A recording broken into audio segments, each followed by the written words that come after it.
আর একটা দোয়া শেখায় দেই, ইনশাআল্লাহ এই দোয়া করলে রিজিক তো বাড়বেই ইনশাআল্লাহ, আপনার যত ঋণ আছে ইনশাআল্লাহ আল্লাহ পাক শোধ করে দিবেন। বিশ্বাস করলেন না? এই দোয়া শিখাই দিচ্ছি, এই জন্য আমাকে হাদিয়া দেওয়া দরকার, স্পেশালি আমাকে এখন হাদিয়া দেওয়া দরকার। এটা গুরুত্বপূর্ণ দোয়া শিখাই দিচ্ছি। আলী রাদিয়াল্লাহু আনহু বলেছেন, কোনো ব্যক্তির যদি পাহাড়ের সমানও ঋণ থাকে, এই দোয়া যদি আমল করে আল্লাহ পাক ওই ঋণও শোধ করে দিবেন ইনশাআল্লাহ।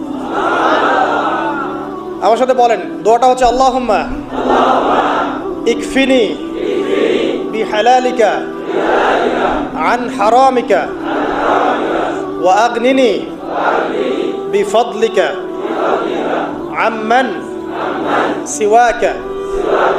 এই দোয়াটা ছোট না, এটা মুখস্থ করবেন, সেজদায় পড়বেন, নামাজের সেজদায় পড়বেন, আত্তাহিয়াতু দরুদ শেষ তারপরে পড়বেন, নামাজ শেষে হাত তুলে করবেন, যখন তখন শেষ রাত্রে করবেন, ইনশাআল্লাহ দেখবেন আপনার ঋণ বলতে কিছু